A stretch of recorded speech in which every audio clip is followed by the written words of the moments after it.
Insane cheaters on paternity court. You had not told your girlfriend in 4 years that you were still sexually active with your wife and want his family back.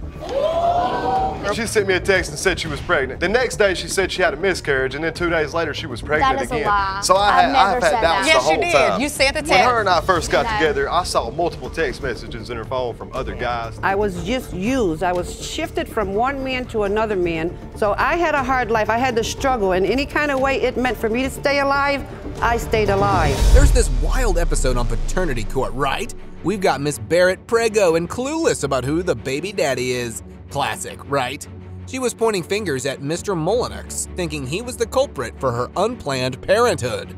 I was sleeping with 2 different guys, my ex-boyfriend and Mr. Mullinex. Within like 3 months, I slept with him, both of them about 50 to 60 times. 50 to 60 times each? No, I was sleeping with Mr. Mullinex Thursday through Monday, and sleeping with my ex-boyfriend roughly Tuesday, Wednesday, and Thursday.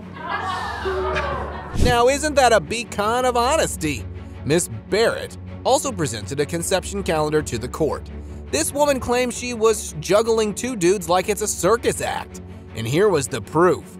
Oh boy, talk about a busy schedule. Did you just sleep together that one time? I don't think so, because Miss Barrett had outlined the calendar. Yes, Your Honor, I have the calendar here. Jerome, Miss Barrett, this is the most symmetrical color block calendar I have ever seen in this courtroom. If you look at that calendar, you'll see, I mean, it's clear. She then claims that Miss Barrett was getting intimate with both men over 3 months and had those beautiful moments with Mr. Mullinex and her boyfriend around 50 to 60 times each. It feels like someone has been keeping tabs and was aware of what they were doing. Before I even get to that, take me back. How did you meet? I met Mr. Mullinex through my ex-boyfriend. His wife, his current wife, which he's still married to, is my ex-boyfriend's family member. And this is the ex-boyfriend you were sleeping with? Yes. But wait, it gets better. Miss Barrett met Mr. Mullinex through her ex's family. Yeah, you heard it right. His current wife is somehow related to her ex. Small world, huh? Anyway, the plot thickens and Mr. Mullinex thinks she's an airhead. Classy introduction, right? I walked in and he introduced me to her, and I could tell from the first statement she made that she was a complete airhead. Wait a minute, you're talking about Miss Barrett? Yes, ma'am. Me and my wife separated, and after we separated, that's when I began my relationship with her. Okay. I went over to her house. The first time I went over there, within 20 minutes, we were in the bedroom. So, Miss Barrett, why try to pin the baby on Mr. Mullinex when you had a clear idea that there was another man involved, eh? Now, that's a mystery only you can solve, considering the uncertainties surrounding your incarcerated ex-boyfriend as a potential father, or the defendant being available. You just wanted him to be the father because he was available to help you take care of the baby. Pretty much because he was available. Listen, Your Honor, she sent me a text and said she was pregnant. The next day she said she had a miscarriage, and then 2 days later she was pregnant again. That is a lie. So I've had doubts the whole time. Yes, you did. You sent the text. When her and I first got together, I saw multiple text messages in her phone from other guys. If this isn't karma, what else? With all those allegations and doubts in mind, when Mr. Mullinex came to know that Miss Barrett was pregnant, he immediately denied the baby. Now, isn't that karma in the face of the plaintiff? You did mathematics? Yes, ma'am, kind of, because, I mean, if you're sleeping with so many people, how can you tell who the baby's daddy is just by, just your ultimate But guess? there were 2, she says, so that's math of 50-50, which is a great probability. I understand that, but I really don't believe it's my kid. Oh my goodness. All right, with all the doubts and clarifications set down on the table, Judge Lake decides to pull out the concealed envelope. And with that, she also pulls out the fate of the child and the baby mama. Let's dive into the results and see what happens. Mr. Mullinex, you are the father.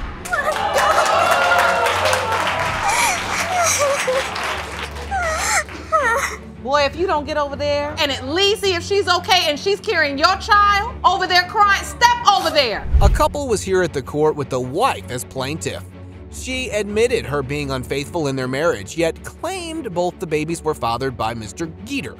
The defendant obviously didn't buy her story. You know that she needs help, Yes, ma'am. but you refuse to help. It's not so much as I refuse, I just don't want to be that guy taking care of someone else's kids. And you truly don't believe these children are yours. I truly do not believe it. But you are still legally married. Yes, we are. Miss Fain took honesty as the best policy to a new level. She cheated, but was honest about that. According to her own convenience, nonetheless, the news bombed the defendant as he didn't want to father someone else's child. Phone rung, and it said her sister. And I know her sister's numbers and had a different number, so I answered the phone. And the guy, whoever it was, they didn't say anything. They got quiet, so I politely handed her the phone. And she always very honest when she gets caught.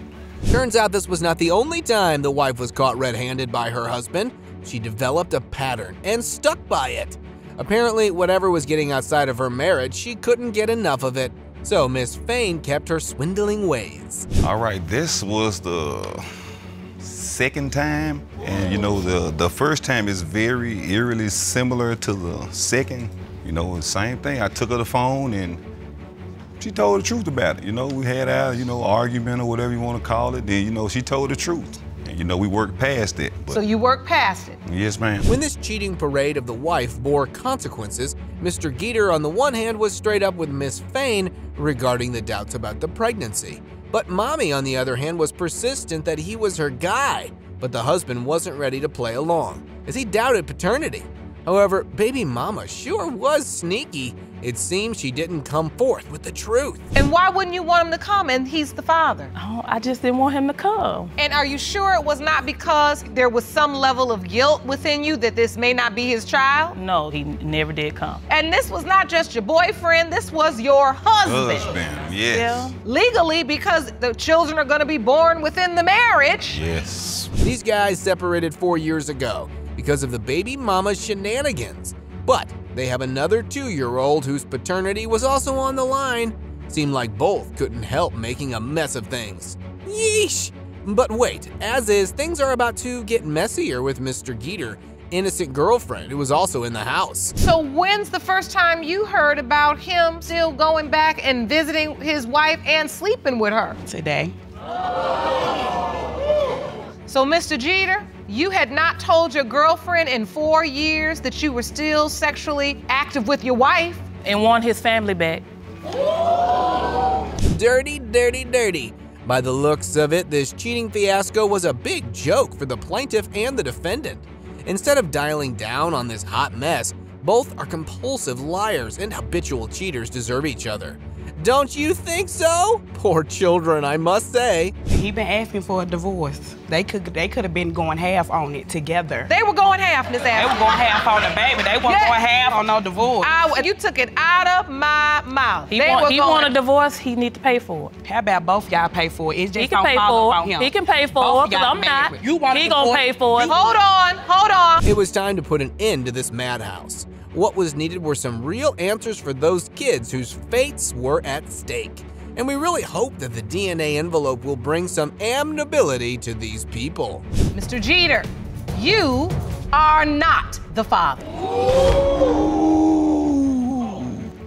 Miss Fain, do you know who Kingston's biological father is? Yes, Your Honor, it's the other guy. But you said you were sure because you only had unprotected sex with your husband. Yes, but that's the only other person. Mr. Arthur Ellis comes with his brother to solve the issue of his paternity.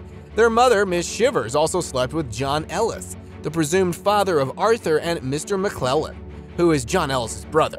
The brothers found this information out only recently and want to clear up this confusion. Mr. Ellis, you and your brother have brought your mother to court today because you say you've always believed the man in this photograph is your father. Yes, Your Honor. Then, just recently, you learned that your biological father may actually be your father's brother. Yes, Your Honor. Arthur says he found out about the doubts surrounding his paternity when his uncle, Mr. McKellen, mentioned that he could be his son at a family party.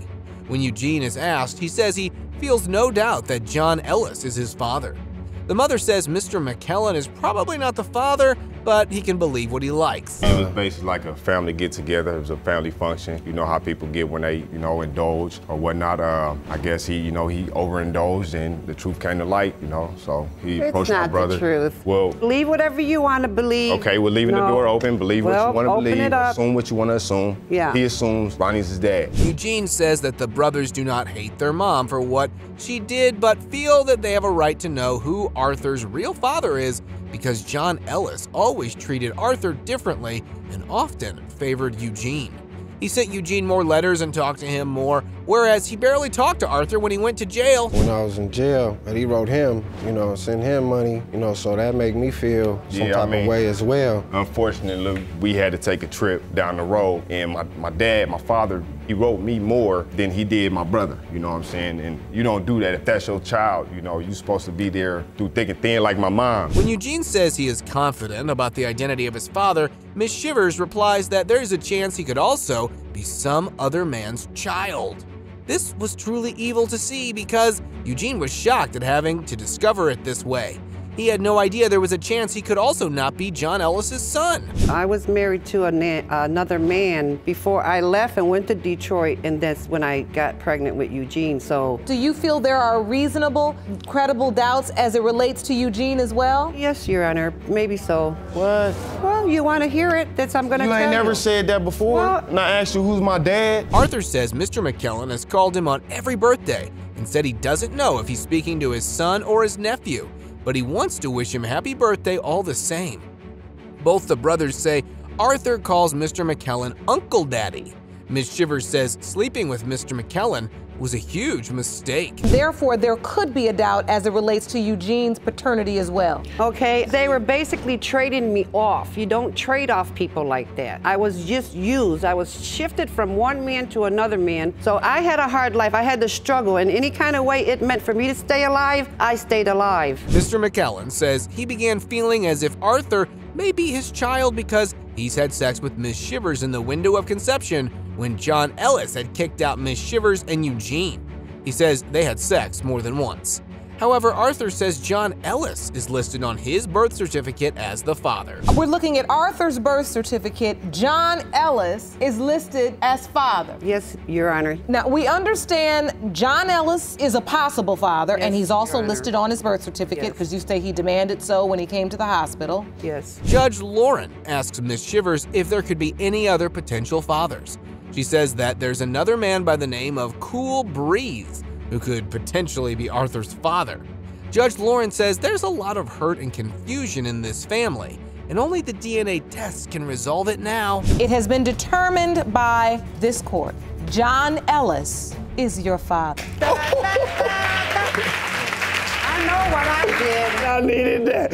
You hear me? I was getting ready to go to Puerto Rico. I told you. You hear me? I needed that. Miss Sherry brought Mr. Johnson to court because she believed he was her biological father. She says she was adopted within the family because both her biological parents signed their rights over. However, both adopted parents abandoned her too, and people said her parents gave her up because they didn't love her. I am just looking for closure. I was adopted, within family, so I know who my mother is and everything, but I was adopted within family, and certain family members have always made the statements that my parents just didn't love me and that's why they gave me up. What? Mr. Johnson says he was never around Sherry and he doesn't think he is her father. He says he's very sympathetic to Miss Sherry's journey, but doesn't think he's the father because a family member of Jennifer's mother told him they'd found the real daddy already. What he reveals next changes the entire story. Do not believe that I am her father because of things that were told to me over the years. It was told to me that I was her father, of family who came later on and told me that they found out that I was not the father and they apologized to me. Mr. Johnson's girlfriend was also pregnant at the time. He says Sherry's mother sent a note through her neighbors saying she wanted to sleep with him. He says he's had one too many beers and decided to sleep with her. He says she was indeed a virgin when they had sex for the first time. Mr. Johnson, do you believe Miss Sherry's mother was a virgin? Is that what you were told? Was that your understanding? At the time we slept together, I did believe that she wasn't a virgin because of the events that took place after the fact. So at the time you thought she was a virgin? Yes. Did you use protection? No, I did not. Mr. Johnson found out about the pregnancy through the neighborhood grapevine. Several people came up to congratulate him on his daughter, but he thought they were talking about his girlfriend's baby. He went to the hospital to visit his son after his girlfriend gave birth and experienced the shock of a lifetime. Well, when I looked In the room, Jennifer's grandmother was holding her, and Dee Dee was laying in the bed. And I just proceeded to go to my girlfriend's room. I had already been told that I was not the father, but now again Who told you you weren't the father at that time? Someone in Jennifer's family. Turns out his girlfriend and Miss Johnson's mother had given birth at the same time in the same hospital. He says most people thought he was there for Miss Sherry's birth, which was not the case. He says someone in Jennifer's family told him they'd found the actual father. Will the DNA test finally tell us something? It has been determined by this court. Mr. Johnson, you are not the father. I'm so sorry. It's okay. I was hoping to get closure for you today, Miss Cherry. It's okay. You are so deserving and worthy